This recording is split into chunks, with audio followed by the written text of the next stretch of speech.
Siapkah fashion Indonesia menjadi kiblat dunia? Kita kan punya batik ya, kain tenun, belum lagi ornamen budaya tradisional dari berbagai daerah yang gak kalah dengan haute couture-nya dari Prancis. Tak hanya itu saja, banyak sekali fashion designer Indonesia yang berbakat dengan segudang karya menakjubkan.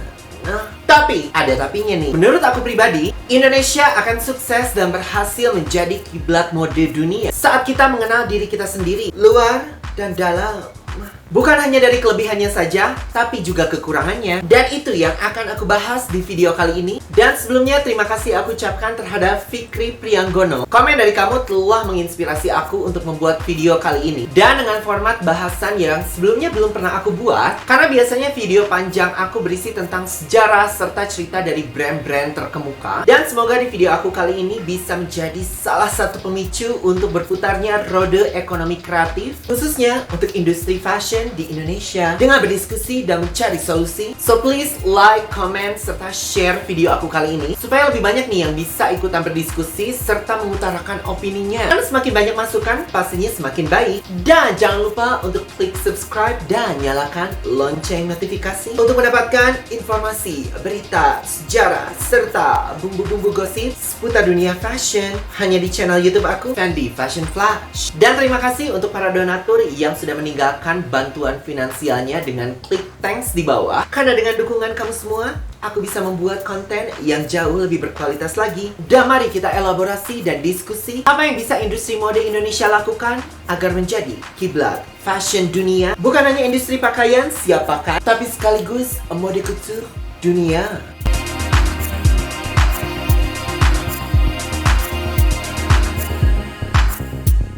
Sebelum kita maju ke kancah internasional, ada baiknya kita mengetahui kondisi lapangan di luar sana, khususnya untuk pasar industri mode lokal. Cek ombak dulu, cek arah dan intensitas angin. Kalau bisa nih ya, kita sambil meramal kondisi cuaca sebelum kita berlayar. Jangan asal nyemplung aja, oke? Menggelontorkan dana fantastis, tapi tidak tahu mau digunakan untuk apa saja. So, menurut pengamatan aku selama beberapa tahun kebelakangan ini, industri mode sedang dalam kondisi yang cukup fluktuatif. Tidak hanya di pasar lokal, tapi juga di kancah internasional. Dengan kondisi naik turun serta fluktuasi yang cukup ekstrim. Beberapa ada yang takut dan pesimis. Namun bagi aku, itu merupakan sebuah peluang.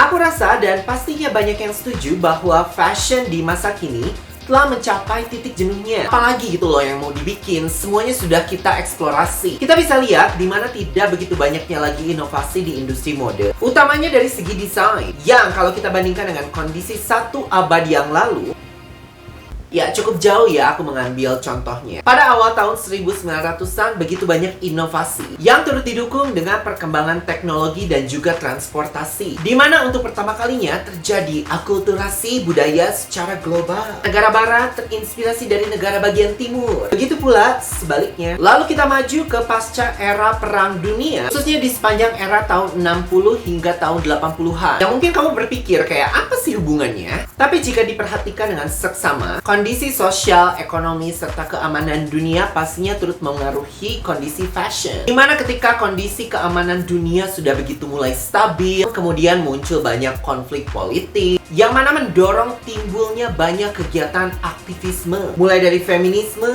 hingga perang Vietnam. Jenuh dengan situasi dunia yang serba huru-hara, hadirlah perilaku eskapisme untuk lari dari kenyataan yang merangsang kreativitas, khususnya di dunia mode. Desain mode, hippie, futuristik, hingga glamornya era tahun 80-an menciptakan gaya spesifik yang menggambarkan situasi kondisi ekonomi sosial pada era tertentu. Itulah mengapa kita mengenal gaya tahun 60-an, tahun 70-an, tahun 80-an yang terus maju ke era tahun 90-an yang terkenal dengan era minimalisme, namun juga diikuti dengan kehadiran aliran grunge yang berusaha untuk memberontak dan menolak kemapanan. Kalau bisa kita lihat di sini ya, nampaknya manusia itu sangat kayak mencari huru-hara gitu ya. Sudah nyaman, sudah stabil, tapi kemudian kita mencari sebuah kehebohan baru gitu loh. Bergerak maju ke era milenium baru. Di tahun 2000-an, hadir estetika serba futuristik yang dipengaruhi dengan berkembangnya internet untuk kalangan massal. Terus maju hingga ke masa kini yang aku rasa kini mulai menemui jalan buntu. Coba bayangkan, di masa kini aku lebih melihat banyak daur ulang gaya budaya dari periode sebelumnya. Yang paling terlihat adalah menjamurnya gaya streetwear ala 90-an di pertengahan tahun 2010-an. Dan terakhir dan masih cukup digandrungi di masa kini adalah gaya Y2K yang begitu digandrungi khususnya oleh kaum Gen Z. Tidak ada yang baru, honey. Dulu ada Zara serta H&M yang berusaha menggebrak industri fashion dengan sistem produksi pakaian yang super cepat dan notabene mengambil inspirasi desain dari kategori luxury fashion.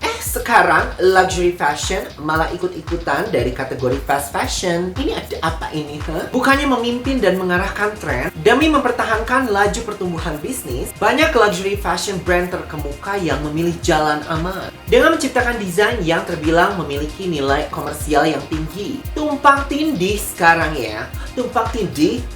Tumpang tindih? Yang mana tumpang tindih dengan fast fashion brand? Jenuh dengan situasi yang ada? Industri yang dulu mengedepankan serta mempertaruhkan harkat dan martabatnya melalui inovasi kini tampak sekarat dan tidak bergairah. Apakah ini pertanda buruk? Dan bagaimana dengan industri mode di tanah air? Ada sebuah kutipan yang begitu mengena di hati aku. Jika sesuatu sudah rapuh, maka biarkanlah hancur. Biarkanlah kondisi industri mode di saat ini mati dan beristirahat dengan tenang dan dapat kembali saat lebih siap. Ingat pepatah, mati satu, tumbuh 1000. Nampaknya di luar sana sedang hujan. Mohon maaf kalau sekarang suaranya agak sedikit ada gemericik hujan ya. So, itulah saran aku dan strategi yang bisa diterapkan oleh industri mode di Indonesia. Apa sih, ngomong apa sih kamu? Untuk dapat menyusup serta melesat memimpin industri mode dunia. Aku memprediksi bahwa di beberapa tahun ke depan, haute couture akan kembali menjadi primadona. Dimana ketika konsumerisme telah mencapai titik jenuhnya, kita sebagai masyarakat akan kembali pada pola konsumsi yang jauh lebih lambat. Dulu semasa aku kecil, dan mungkin beberapa di antara kamu yang lahir di tahun 80-an sampai 90-an, dimana membuat pakaian ke tukang jahit merupakan sebuah kegiatan yang lazim dilakukan dibandingkan membelinya langsung di pusat perbelanjaan. Aku juga sampai sekarang masih suka kok bikin baju ke tukang jahit sendiri buat kondangan. No, bukan. Zaman dulu tuh ya, thrifting untuk pakaian sehari-hari dan membuat pakaian ke tukang jahit untuk bekerja serta ke acara-acara tertentu merupakan sebuah kelaziman. Jadi untuk segala aktivitas sehari-hari ya, bukan cuma ke kondangan aja. Itu mulai nampak lagi sekarang. Karena nampaknya banyak dari kita yang begitu mendambakan keunikan serta eksklusivitas. Ini peluang besar bagi Indonesia, yang mana banyak sekali subscriber aku yang jago menjahit.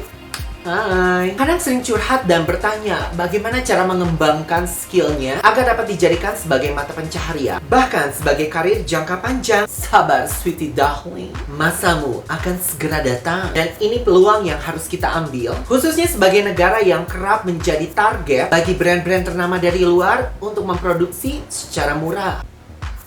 Mari kita membalikan keadaan. Lalu juga ada pengrajin tenun tradisional, produksi batik tulis dengan canting yang bisa memakan waktu hingga berbulan-bulan. Semuanya pasti akan kebagian, I'm telling you. Inilah aset kita sebagai negara yang memiliki kebudayaan yang tinggi dan juga kaya agar bisa tumbuh menjadi kiblat dunia mode yang berdikari. Tapi beneran bisa nggak nih? Atau ini cuma andai-andai halu aja? Prediksi kosong doang. Pertanyaan tersebut mungkin terbesit di benak kamu tentang akurat atau tidaknya prediksi dari aku.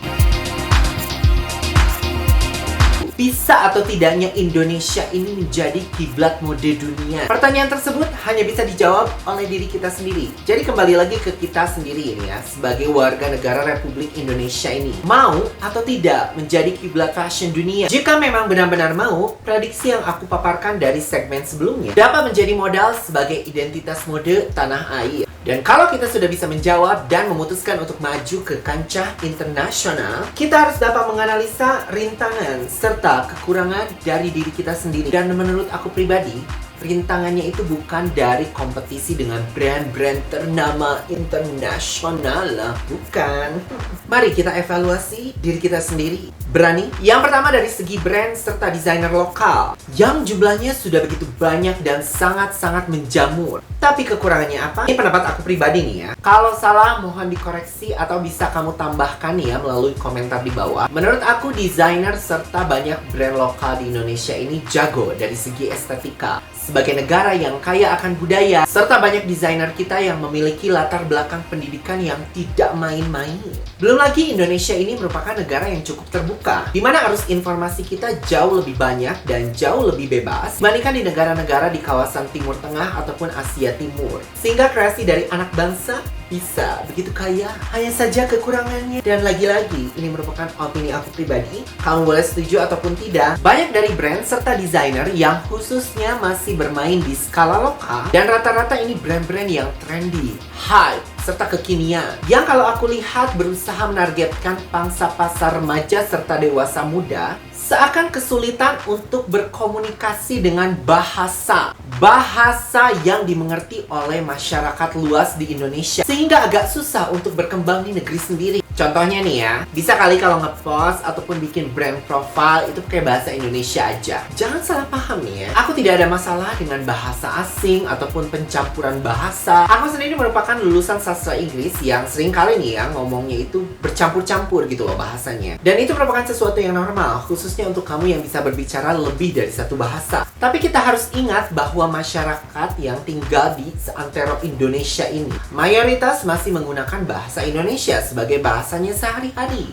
Branding untuk bersiap-siap menjadi brand berskala internasional boleh-boleh aja. Tapi, jangan sampai branding tersebut malah mengorbankan customer potensial yang begitu kaya yang ada di negeri Indonesia kita ini. Seringkali kalau kita mencari informasi tentang barang, itu masih banyak yang bertanya-tanya atau bagaimana detailnya. Kamu tahu brand internasional sekelas Chanel saja kini sudah meluncing website dengan versi bahasa Indonesia. Untuk apa? Ya berarti Chanel sudah melihat potensi pangsa pasar di Indonesia sehingga mereka melokalkan dirinya untuk bisa masuk ke pasar lokal. So, itu hanya pengamatan serta opini pribadi aku saja, dilihat dari sudut pandang pihak eksternal. Karena aku pribadi juga jujur tidak tahu, mungkin orientasi setiap brand itu berbeda-beda. So ya, yang kedua adalah dukungan dari pemerintah. Sejujurnya aku tidak tahu pasti program apa yang sedang dijalankan, berapa dana yang telah digelontorkan untuk mendukung industri kreatif. Tapi terlepas dari dua hal tersebut, aku akan mengambil contoh dari negara Prancis sebagai ibu kota mode dunia, yang mana hal tersebut bukan merupakanlah sebuah kebetulan. Tapi memang pihak berwenang serta pemerintah dari negara tersebut sudah dari jauh-jauh sebelumnya telah menetapkan mode sebagai komoditas utama yang kini menjadi identitas dari negara tersebut. Maka untuk dapat menjadi seperti Perancis yang notabene-nya merupakan kiblat mode dunia, diperlukan lebih banyak lagi program-program yang lebih spesifik. Kembali, sotoynya aku nih ya ini. Dan ini salah satu contoh saja yang aku ambil dari daerah sekitar aku, Sentra Sepatu Cibaduyut, yang dikutip dari repositori UPI. Sentra Sepatu Cibaduyut sudah berdiri sejak tahun 1920-an, yang mana sentra kreatif ini berpotensi memiliki reputasi yang mungkin sama dan selevel dengan Italia, di mana pemerintah bisa membantu dari segi standarisasi, baik dari segi kualitas maupun juga dari pengolahan bahan bakunya. Dibantulah juga ini para pengrajin lokal supaya mereka punya divisi kreatif, agar mereka bisa mengembangkan desain sepatu yang lebih beragam, mulai dari yang klasik hingga yang trendy. Dibantulah juga ini pemasarannya dari praktisi yang handal, yang mana ini berpotensi dan mungkin bisa dijadikan menjadi peluang serta berpotensi untuk menjadi destinasi wisata di kota Bandung, bahkan dunia. Yang mana itu hanya satu dari berjuta potensi yang bisa dilakukan oleh pemerintah dari pengrajin lokal. Lalu ketiga dan terakhir, karena aku rasa ini video udah terlalu panjang ya, maka ini yang terakhir aja, oke? Ini bisa dibilang PR tapi juga bukan PR gitu, karena bersangkutan dengan hati dan selera seseorang, selera para konsumen, utamanya konsumen ras terkuat dan terbesar di tanah air, yaitu kaum mendang-mending dan kaum minderan. Ini merupakan kaum yang jika sudah melihat harga dengan nilai yang cukup tinggi, maaf nih ya, maaf sebelumnya kalau aku mungkin terlalu kasar di sini, dan aku yakin ini bukan merupakan salah dari mereka, tapi juga banyak faktor pendukung lainnya yang membuat mereka menjadi seperti itu gitu loh. Dan kalau kamu punya pandangan dan opini lain, boleh banget dimasukkan di komentar di bawah. Tapi menurut aku kaum ini merupakan golongan yang punya tingkat apresiasi yang rendah. Aktivitas transaksi mereka hanya bersifat untuk jangka pendek dan tidak berpikir jauh ke depan, tidak luas gitu loh. Bahkan tidak untuk dirinya sendiri. Aku pernah review sebuah brand lokal dengan kualitas yang menurut aku sangat-sangat superior, yang harga jualnya memang terbilang cukup tinggi. Lalu dengan konyong-konyong kaum ini melontarkan komentar, "Aduh, aku mah apa, sepatu 100 ribuan aja udah seneng. Duit segitu mah mending dipakai buat titik. Ngapain sih beli mahal-mahal, yang penting mah fungsinya. Aduh, brand lokal tapi mahal banget sih. Aduh. Sweetie darling. Oke, darling. Di sini aku yang memiliki posisi sebagai seseorang yang minat serta menyampaikan informasi tersebut, tidak dalam posisi yang selalu memiliki budget untuk mengeluarkan dan menggelontorkan dana sebesar tersebut gitu loh. Menggelontorkan dana kapanpun dengan harga berapapun, tidak, belum sampai situ. Tapi menurut aku, untuk mendukung brand lokal tidak hanya sebatas dalam bentuk transaksi atau finansial saja. Misalnya, kamu lihat video review aku, lalu cek akun media sosial dari brand tersebut, lalu kamu follow, lalu kamu komen, lalu kamu like foto-foto yang kamu suka. Itu juga sudah merupakan bentuk dukungan secara gratis loh. Kamu nih ya, kamu kaum mendang-mending dan kaum minderan nih ya, bisa komentar tapi tidak bisa memberikan satu komentar apresiasi untuk menaikkan algoritma dari akun media sosial brand tersebut supaya algoritmanya naik dan lebih banyak orang yang tahu gitu loh. Maaf nih ya, maaf sekali lagi nih ya, tapi aku yakin kamu yang menonton video aku sampai di detik ini bukanlah kaum-kaum yang seperti itu. But you know what I mean? Rintangan yang paling sulit ini bukanlah berasal dari luar, tapi dari diri sendiri. Bagaimana caranya untuk menumbuhkan kesadaran, empati, apresiasi dari konsumen lokal untuk dapat mencintai karya anak bangsa? Itu merupakan PR terbesar karena yang namanya selera ataupun juga kesadaran itu harus tumbuh dari diri sendiri, tidak bisa kita paksakan. Dan poin terakhir tadi merangkum dari poin-poin sebelumnya, di mana ini merupakan tugas kita bersama, tugas kita sebagai rakyat negara Republik Indonesia. Jika kita memang berhasrat dan bercita-cita menjadikan Indonesia sebagai kiblat mode dunia, bukan hanya sebagai gagasan atau angan-angan semata. Dan inilah saatnya Indonesia untuk dapat dikenal akan karyanya yang merupakan salah satu potensi yang paling kuat dari negara kita ini. Bagaimana kalau menurut kamu? Coba tinggalkan opini kamu di bagian komen. Dan supaya pesan ini bisa sampai ke lebih banyak orang di Indonesia, dan syukur-syukur bisa sampai ke pihak yang lebih berwenang yang bisa memberikan banyak peluang untuk mendukung kemajuan dari industri mode di tanah air. Jangan lupa like dan share video kali ini, subscribe dan nyalakan lonceng notifikasi untuk mendapatkan informasi, berita, sejarah, dan bubu-bubu gosip seputar dunia fashion. Dan terima kasih yang sebesar-besarnya untuk kamu yang sudah mendukung channel aku ini dengan klik tombol thanks dan mendonasikan sedikit tip untuk perkembangan channel aku ini agar aku dapat membuat konten-konten yang jauh lebih berkualitas dan mungkin kedepannya bisa lebih banyak lagi. Terima kasih atas dukungan dan partisipasinya. Sampai berjumpa di video aku selanjutnya. Have a nice day and bye-bye.